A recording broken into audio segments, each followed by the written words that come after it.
président de la République, Ibrahim Boubacar Keïta, est arrivé cet après-midi à Addis Abeba en Éthiopie. Sur place, il prendra part demain à la 4e édition du Forum de haut niveau sur la sécurité en Afrique.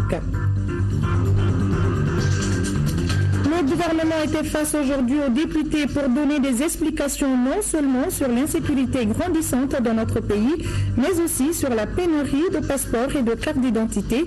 Le ministre de la Sécurité et la Protection civile a rassuré qu'il n'y a pas de rupture. La tradition est de nouveau respectée. Il s'agit de la célébration du mariage collectif de Banamba. C'était hier jeudi et ce sont près de 500 couples qui se sont unis pour le meilleur et pour le pire. L'événement a réuni tous les ressortissants de la dite localité. Il est 20h, bonsoir à tous et bienvenue dans ce tour complet de l'actualité nationale. Et à l'ouverture de cette édition, sachez que le président de la République est arrivé cet après-midi à Bahir Dar en Éthiopie. Ibrahim Boubacar Keïta prendra part à la 4e édition du Forum de haut niveau sur la sécurité en Afrique. Pour cette rencontre, le président est accompagné par le ministre des Affaires religieuses et du culte et le président du Haut Conseil islamique. Le point de nos envois spéciaux, Niamey Alou Traoré et Abdul Salam Bambara. Laïcité et politisation, c'est de cela dont il sera question à ce 4e forum de Tana sur la sécurité en Afrique. C'est aux environs de 17h30 que l'avion présidentiel s'est posé sur le tarmac de Bahir Dar. Le président a été accueilli à sa descente d'avion par le président de la région d'Amara, la ville qui abrite le forum.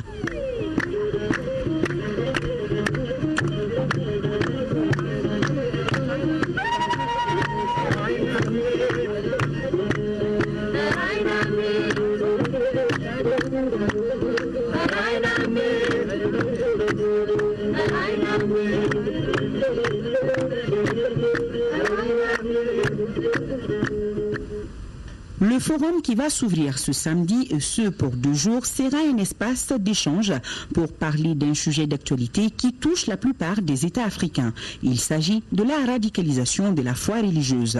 Les participants se donneront pour ambition de concilier, par exemple, la foi personnelle avec les principes de la tolérance ou encore définir un système politique compatible avec nos sociétés profondément influencées par les valeurs religieuses.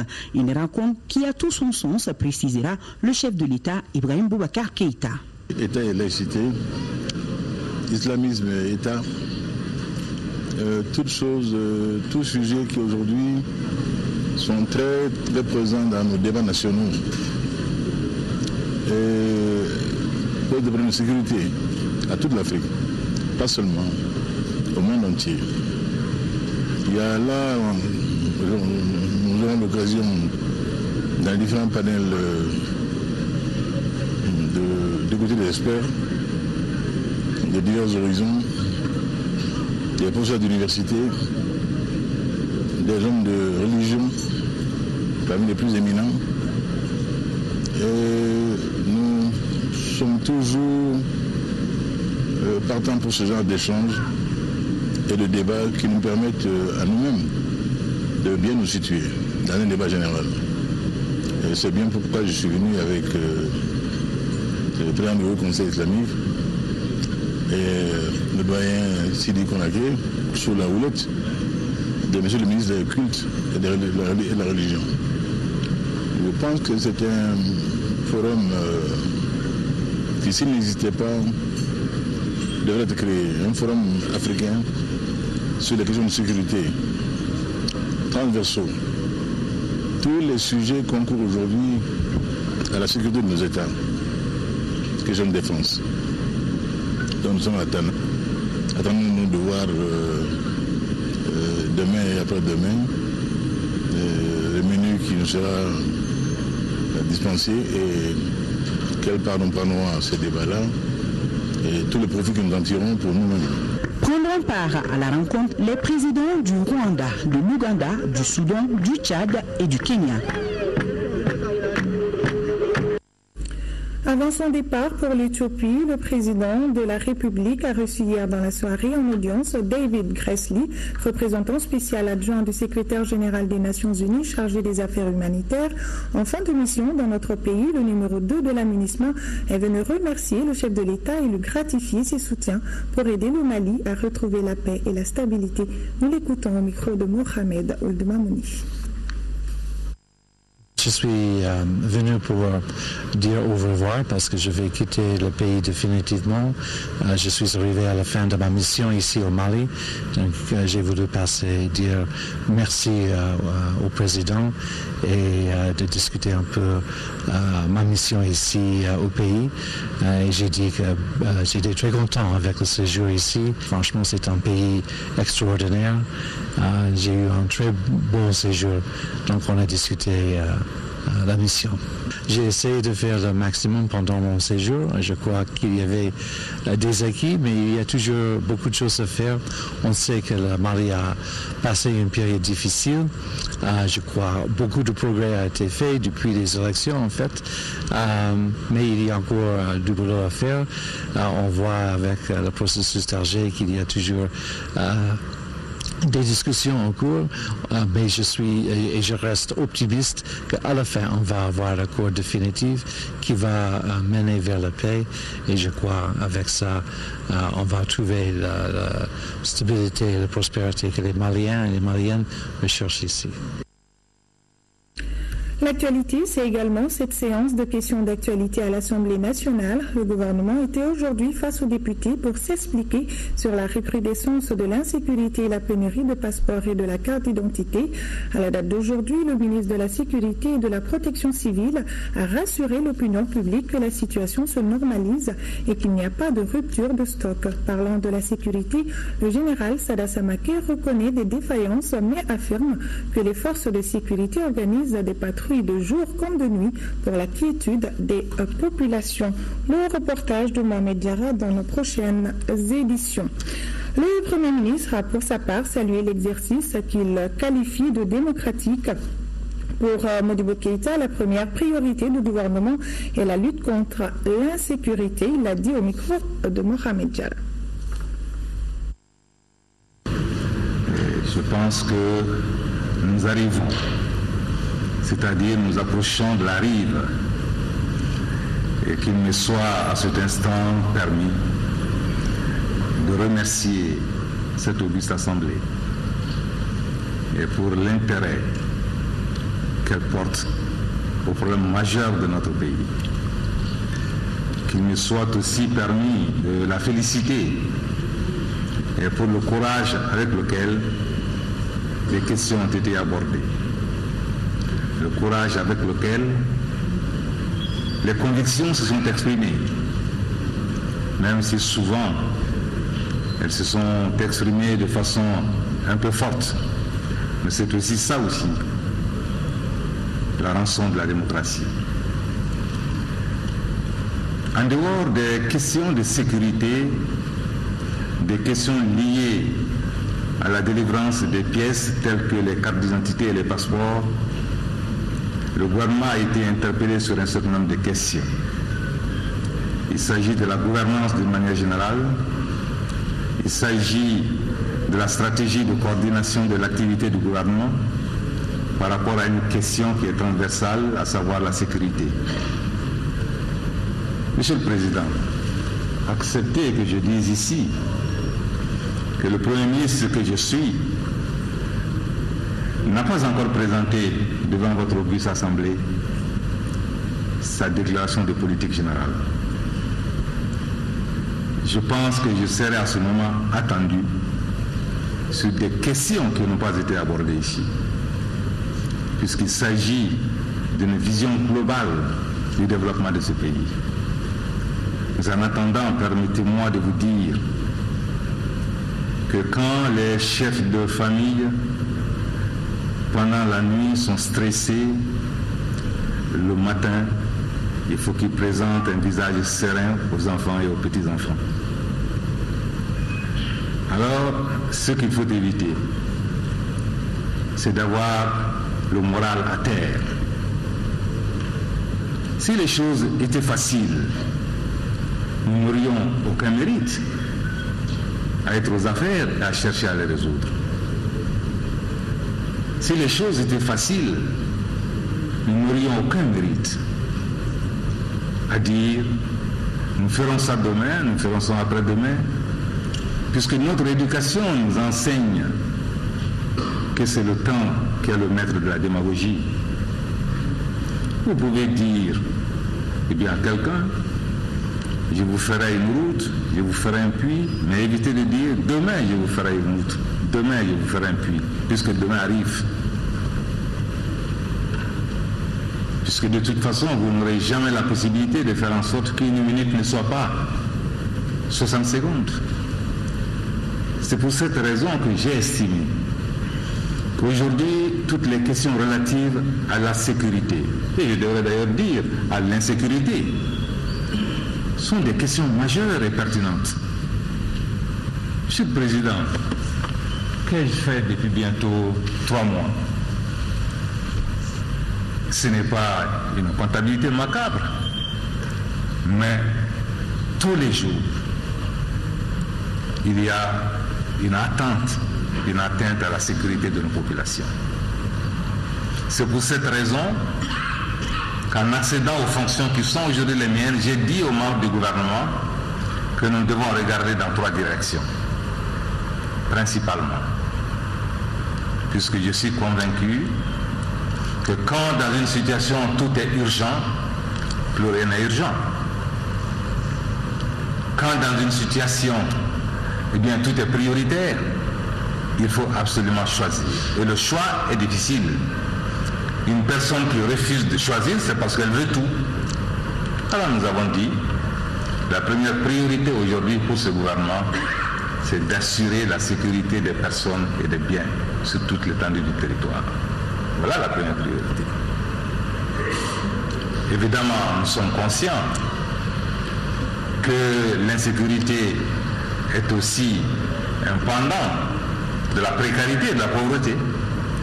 Donc la deuxième direction dans laquelle nous avons regardé, c'était que faire pour améliorer le quotidien des Maliens, les conditions de vie et d'existence.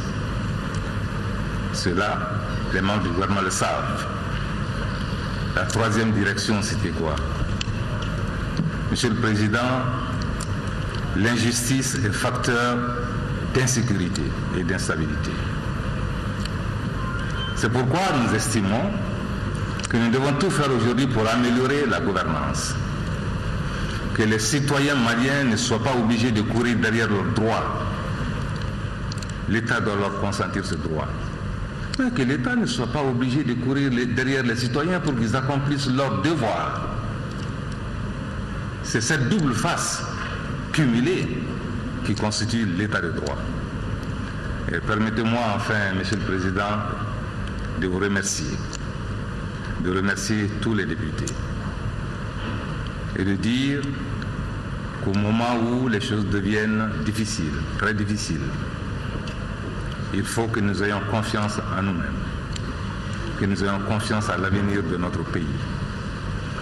Bien que les personnes, les hommes et les femmes qui sont commis à la défense de notre pays, les hommes en uniforme, malgré les difficultés dans lesquelles ces hommes sont placés, malgré l'insuffisance des résultats qui sont enregistrés, acceptons de reconnaître qu'ils ont du mérite. Et quand vous ne reconnaissez aucun mérite à un homme ou à une femme, vous ne pourrez rien tirer de lui. Alors encore une fois, mesdames et messieurs, le Premier ministre se tiendra à votre disposition en tant que de besoin et pour venir discuter avec vous des problèmes majeurs de notre pays, puisque vous êtes les échos sonores des vibrations et des pulsions du peuple du Mali. C'est vous qui vivez avec les problèmes. Il n'y a pas d'autres baromètres, d'autres thermomètres que vous. C'est pourquoi mes derniers mots sont des mots, encore une fois, de remerciements et de félicitations. Parlons encore sécurité dans cette édition. Des élèves officiers, des élèves diplomates sont en séminaire d'enseignement pour analyser la sécurité régionale, ses enjeux et ses acteurs. Une trentaine de futurs décideurs s'imprègnent des technologies de sécurité, des perspectives sécuritaires du Nigeria et de la lutte antiterroriste et respect des droits de l'homme. Le compte rendu est signé Moïse Traoré. Le séminaire d'enseignement a cela de pertinent qu'il regroupe des élèves diplomates et des élèves officiers autour d'une problématique transversale. Il s'agit pour les futurs décideurs de procéder à l'analyse de la sécurité régionale, ses enjeux et ses acteurs. Aujourd'hui, l'ennemi commun s'appelle organisation terroriste et réseau transfrontalier. Il n'est plus utile de souligner que l'action de ces forces obscurantistes peut aller jusqu'à mettre en péril l'existence même de nos États. Il s'agit donc de mieux comprendre les concepts et problématiques en rapport avec la sécurité et qui seront sans doute au cœur de vos futurs emplois. La nouvelle École nationale d'administration, ENA, forme des maîtrisards pour 9 corps de la fonction publique, dont des conseillers aux affaires étrangères. Cette formation véritablement va être un complément à la formation spécialisée qu'ils ont commencé à recevoir la semaine dernière. Depuis plus de 3 ans, le Mali traverse une crise sécuritaire. Ce séminaire est une opportunité pour vous de créer, d'entretenir entre vous des relations propices à la coopération en vue de l'élaboration de mécanismes appropriés de prévention de l'insécurité sous toutes ses formes. Des experts maliens, béninois, nigériens et européens sont entendus au cours du séminaire de 3 jours. Le Comité national d'évaluation technique des schémas directeurs d'urbanisme et des plans d'urbanisme sectoriels s'est réuni. Le comité a examiné et validé le projet de programme de cette année avant d'analyser le projet de termes de référence des schémas directeurs urbains approuvé par le Conseil des ministres. Reportage à Boubacar Sissoko. Les membres du comité ont donc examiné et évalué le projet de programme d'activité de 2015, ainsi que le projet des termes de référence des schémas directeurs approuvés par le Conseil des ministres. Il s'agissait également pour eux de faire des réflexions pour aboutir à un schéma national d'aménagement du territoire. Sur 91 schémas directeurs d'urbanisme qui avaient été élaborés et approuvés en Conseil des ministres, seulement 30 avaient été évalués à la date de ces constats. Puis on m'a signalé que la ville de Sikasso a fait l'objet d'une évaluation qui mérite encore d'être partagée et actualisée aussi selon les procédures que vous allez définir. Vous êtes invités à vous y impliquer, donc à travers notamment des réflexions sur une stratégie nationale d'aménagement du territoire, des stratégies régionales en rapport avec le renforcement des liens de la politique des villes avec la politique nationale d'aménagement du territoire et réflexion sur la place de l'armature urbaine du pays dans le cadre du schéma national d'aménagement du territoire et des propositions sur la problématique de la réorganisation territoriale. Le cas de la ville de Bamako est un exemple. Cette réunion du Comité national d'évaluation technique des schémas directeurs d'urbanisme et des plans d'urbanisme sectoriel est une première. Elle s'inscrit dans le cadre du démarrage effectif des travaux du dit comité au titre de 2015. Le Mali dispose désormais d'une boîte à outils pour la production des informations agrométéorologiques et l'utilisation des technologies de l'information et la transmission des données. L'initiative est de Mali Météo en collaboration avec le Centre régional Agrimet. On en sait plus avec Fousseni Toungara. Le projet qui vient d'être lancé couvre 3 pays, le Burkina Faso, le Niger et le Mali. Son objectif est de contribuer à l'amélioration de gestion des données hydroclimatologiques et satellitaires à travers la téléphonie mobile.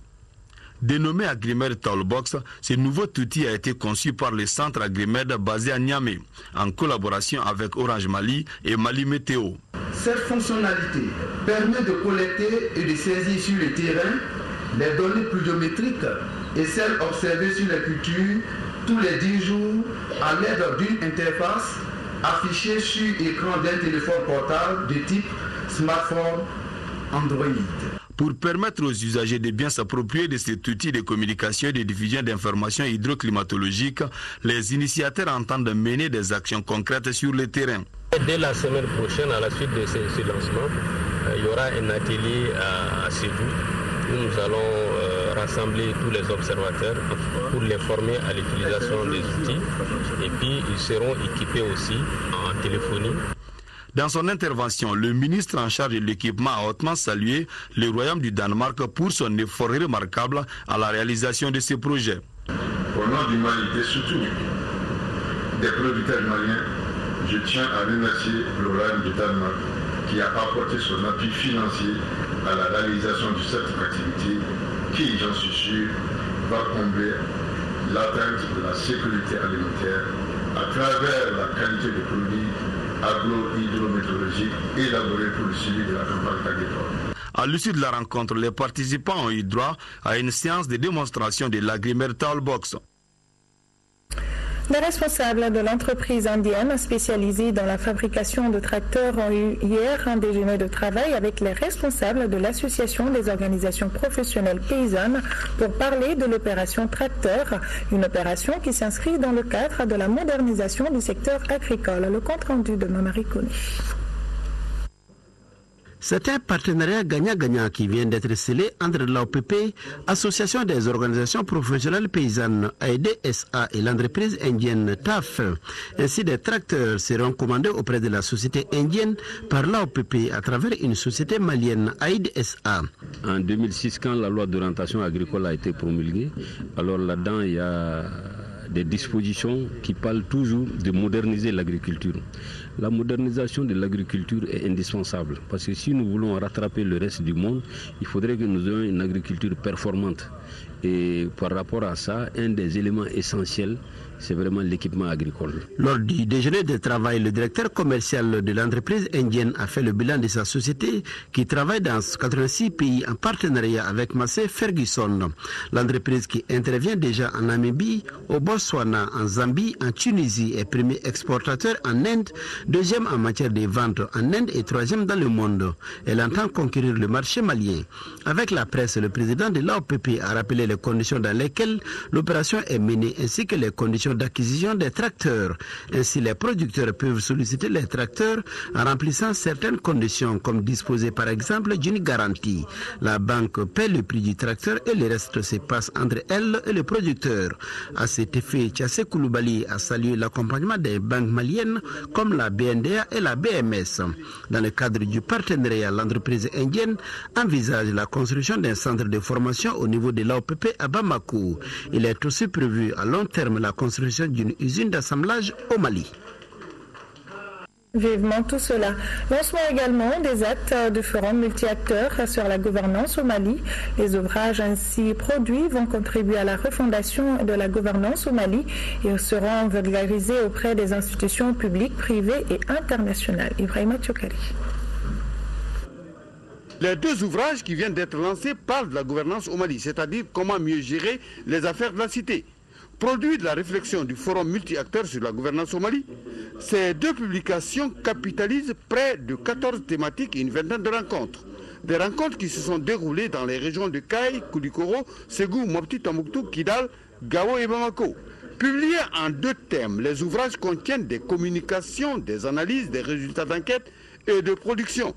Le premier thème, intitulé « Renforcer la gouvernance démocratique au Mali », traite entre autres de l'accès aux services sociaux de base, à la justice, le droit des citoyens, le processus électoral, la paix et la sécurité, la gouvernance de la fiscalité. Le tome 2, intitulé « Repenser la gouvernance démocratique au Mali », traite entre autres des élections, de la réconciliation nationale, de la sécurité, de la relance économique. L'approche du forum, elle a été innovante.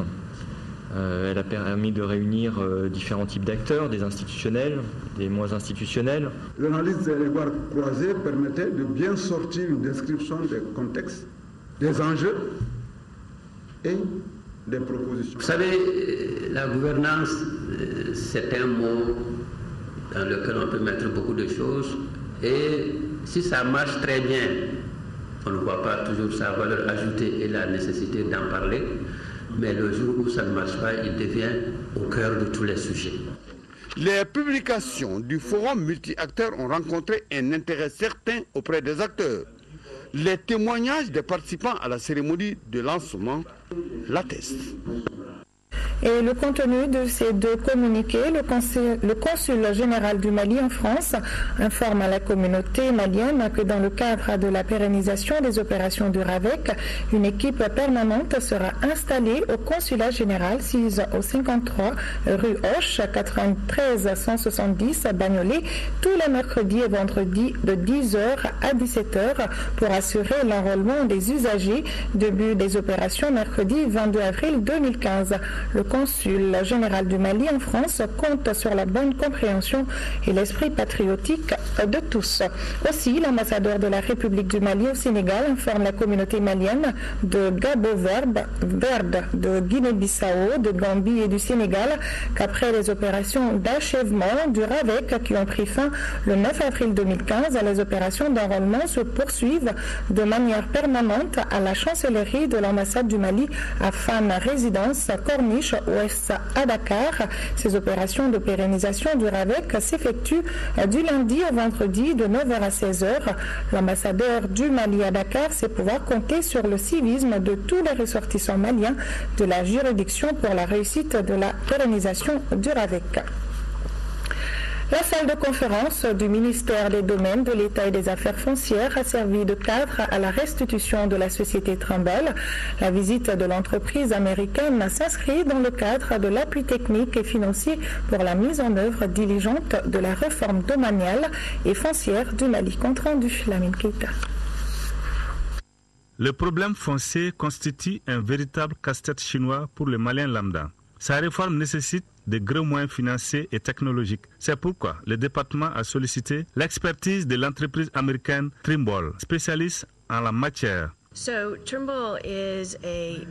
Nous avons depuis une semaine écouté suffisamment et nous allons continuer de consulter tous les services, inclus les services comme le ministère des Finances, le ministère de l'Agriculture, le ministère des Mines, et nous envisageons d'apporter des solutions allant des équipements, de la formation et de tout ce qui est l'expertise qui peut permettre à la fin d'avoir une interconnexion entre tous ces différents ministères et mettre à la disposition du État malien un programme efficace qui correspond aux aspirations de tout le monde. Ce partenariat entre le département des domaines et Trimble s'inscrit en droite ligne de l'appui à la réforme domaniale et foncière. La gestion foncière a connu des dysfonctionnements qui nous valent effectivement des avatars que vous connaissez.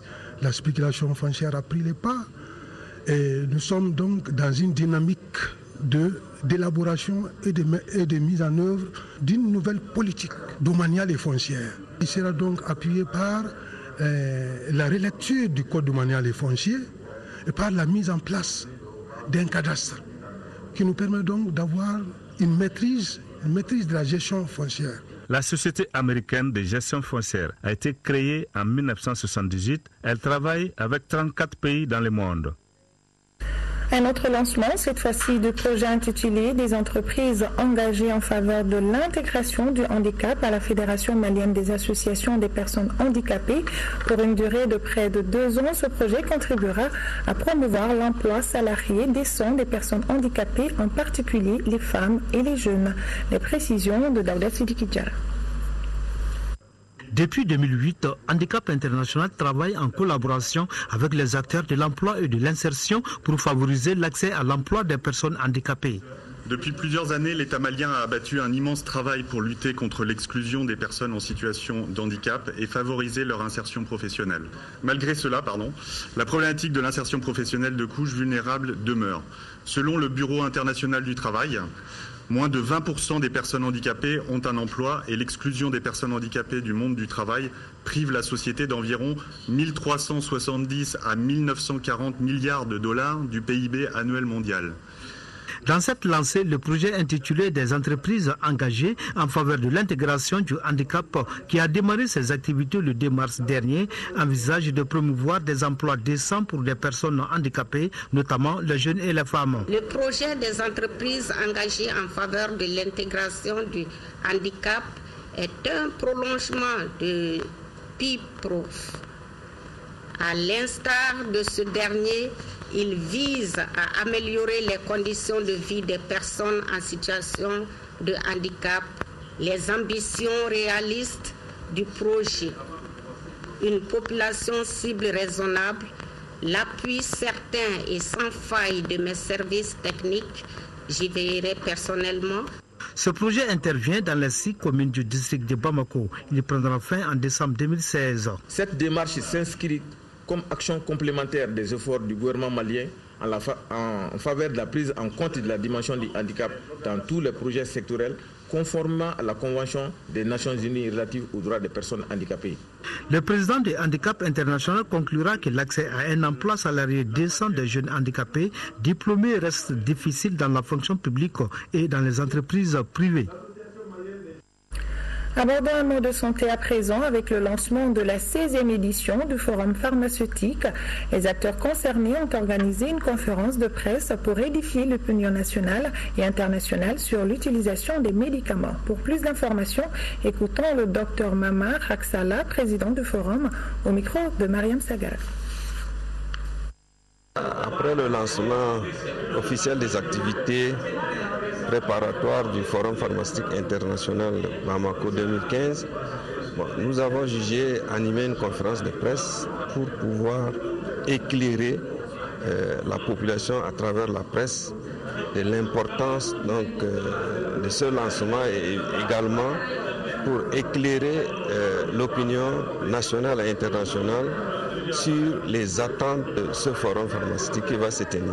Les pharmaciens, à travers les ordres nationaux, sont là pour rappeler au pouvoir public les dangers que la population court en consommant les médicaments par terre. Et c'est au pouvoir public de chaque pays de prendre les mesures qui s'imposent parce que la vente des médicaments dans tous les pays est réglementée. Et il n'y a pas de raison que malgré les textes qui régissent la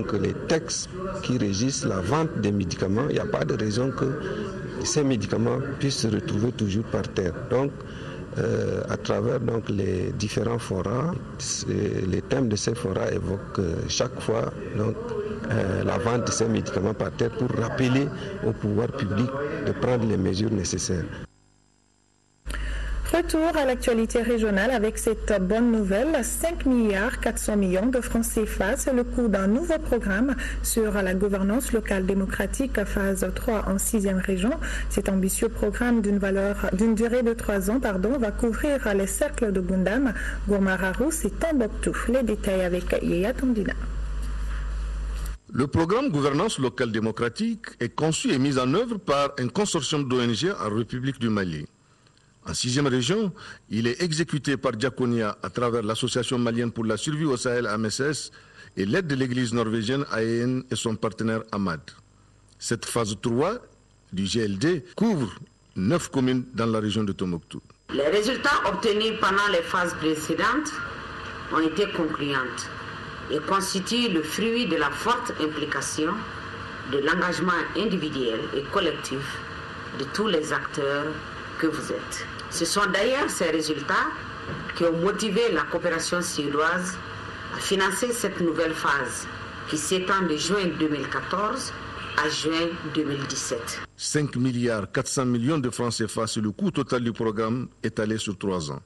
Il vise à contribuer à la sécurisation foncière des exploitations des ressources naturelles.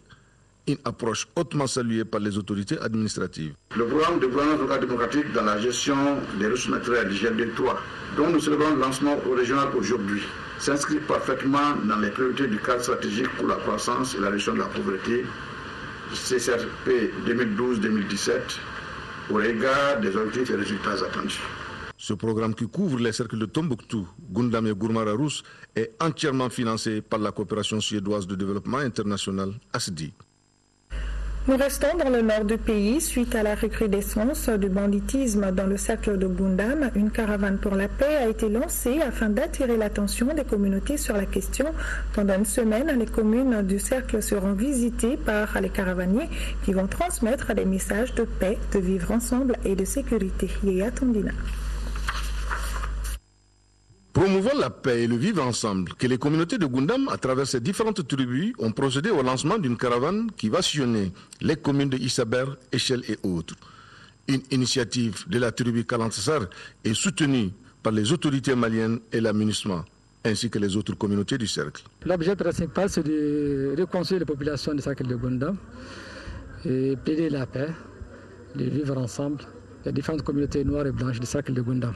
Avec cette caravane où tout le monde est ensemble, nous allons explorer toutes les communes du cercle de Gundam. Quand les populations nous verront ensemble, elles sauront que ce que les gens racontent, c'est des bobards. Que les communautés de Gundam sont ensemble. Il n'y a jamais de division. Et que les actes commis par les bandits ne sont que des actes de bandits. Cette caravane a beaucoup d'avantages, puisque tout le monde se rencontre. Et on va demander le pardon à tout le monde. Et avant ces problèmes de Nord, on a trouvé que toutes les familles tamashek ont des représentants Sorey et tous les Sorey ont leurs tamashek à part. Pendant une semaine, les caravaniers vont apporter des messages sur la paix, l'amour du pays et son développement dans l'unité. Pour les représentants de l'administration, cette caravane est la bienvenue. Cette caravane est la réponse des élus du cercle de Gundam.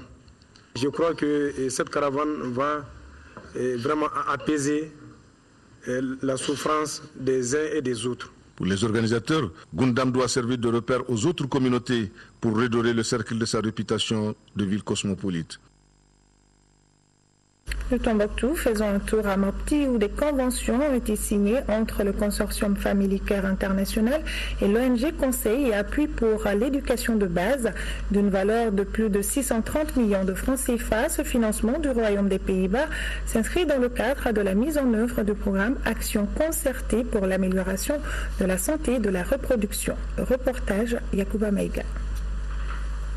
Cette signature de convention entre le consortium Family Care International, Conseil et Appui pour l'éducation de base et leurs partenaires est la première d'une série de protocoles d'accord de financement des acteurs locaux dans le cadre de la mise en œuvre du programme Santé reproductive et droits sexuels Debo Alafia, financé à hauteur de 3,8 milliards de francs CFA par le Royaume des Pays-Bas. Ces premières conventions ont concerné 22 organisations non gouvernementales, des associations socio-culturelles et des entreprises de radio de la région de Mopti, pour un financement de 632 420 868 francs CFA. Il s'agit pour vous de contribuer et de participer à l'augmentation de l'utilisation des services de santé et de reproduction et l'accès des populations aux produits contraceptifs de qualité. De contribuer à la réduction des pratiques traditionnelles néfastes et autres violences basées sur le genre.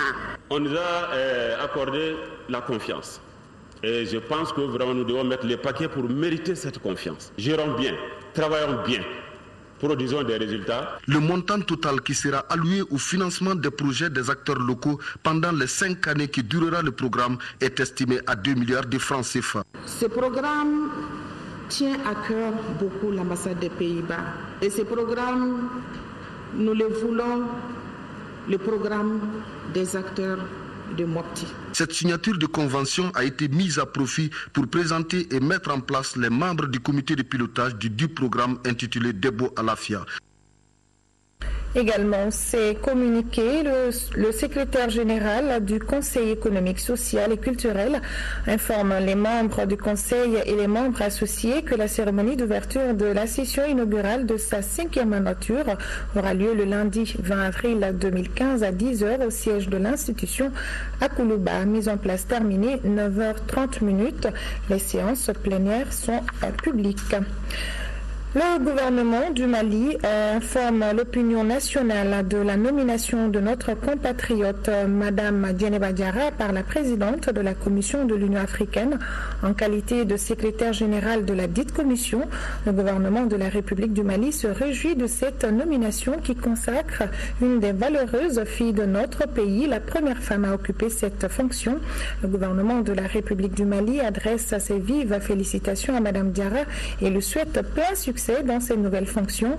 Le gouvernement de la République du Mali saisit cette occasion pour remercier très chaleureusement Dr Kozanzana Dladimi Zouma, présidente de la Commission de l'Union, pour l'estime et la confiance placée en notre compatriote. Plus de 430 millions de francs CFA, c'est le budget prévisionnel du Centre national de cinématographie du Mali, CNCM, pour l'exercice 2015. C'est ce qui ressort de la première session ordinaire du conseil d'administration de la structure qui s'est tenue ce matin dans ses locaux à Bamako. Modibo Soirée. Au cours des travaux de cette première session ordinaire du conseil d'administration du Centre national de la cinématographie du Mali, les administrateurs se sont penchés sur le bilan de l'exercice précédent. Une activité jugée plutôt satisfaisante, marquée par la participation de la structure au FESPACO dernier avec 5 films maliens en compétition. Les activités programmées ont été réalisées. Donc les films ont été faits, les documentaires ont été faits. Donc je crois que le bilan est positif. Pour l'exercice 2015, le CNCM ambitionne de réaliser une série d'activités, notamment la formation des acteurs de cinéma, l'animation des ciné-clubs dans les établissements scolaires et universitaires, l'archivage et la numérisation des films et bien évidemment de nouvelles productions cinématographiques. Et la production phare sera la réalisation d'un long métrage intitulé Kissaou, qui veut dire poussière en son rail, une fiction adaptée du roman Kurdan du docteur Ndo Cissé, dont le tournage aura lieu à Tombouctou. Les perspectives 2015, avec ce que nous avons, comme on l'a toujours fait, c'est un investissement humain. Nous allons encore appeler la corporation pour leur dire que cette année aussi il y a eu des dotations budgétaires, si les artistes sont prêts à nous accompagner avec le peu que nous avons. L'enveloppe budgétaire allouée par le budget d'État au CNCM pour relever ces défis s'élève à plus de 430 millions de francs CFA, une somme revue à la baisse par rapport à l'exercice écoulé. Le cinéma, comme tous les autres secteurs de la création littéraire et artistique, a subi au niveau national les effets abrupts de la crise, marqués par des mesures de contraintes budgétaires qui ont obligé les acteurs de la cinématographie à se contenter du minimum, pour ne pas dire ont été obligés de se débrouiller avec les moyens de bord. Au cours de cette session, il a été également question de la mise en place du fonds d'aide au cinéma, un projet dont le mécanisme de financement est en cours d'élaboration, selon le premier responsable du CNCM.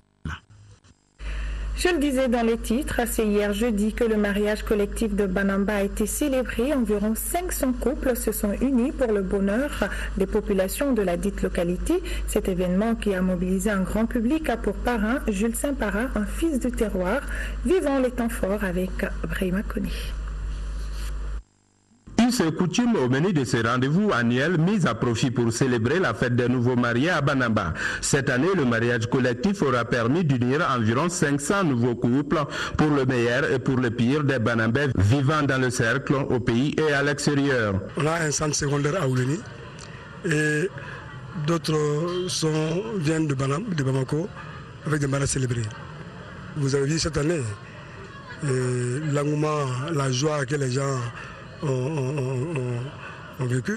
Pour le secrétaire administratif de l'association des jeunes pour l'appui au développement de Banamba à JADB, la célébration du mariage collectif est un devoir de génération. Ça fait plus de 100 ans et quelques.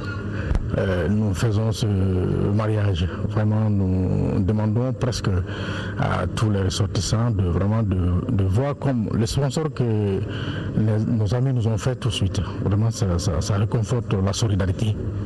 Alors moi, je pense que je demande à tout chacun, à tous les Banambais, de s'unir et de donner la main pour venir fêter ensemble. Cette fête au village se veut un contexte de retrouvailles permettant de bien échanger sur les voies et moyens susceptibles de promouvoir le développement du cercle de Banamba. Le parrain du mariage collectif de Banamba, PDG d'Universel Beauté, Jules Saint-Para, en partenariat avec la nouvelle parfumerie Gandour, Côte d'Ivoire, est visiblement comblé de joie pour avoir respecté une tradition. Le rayonnement de la culture soninké aura été un motif de satisfaction pour le préfet et pour le député Mamadou Moufa Saint-Para, élu à Banamba.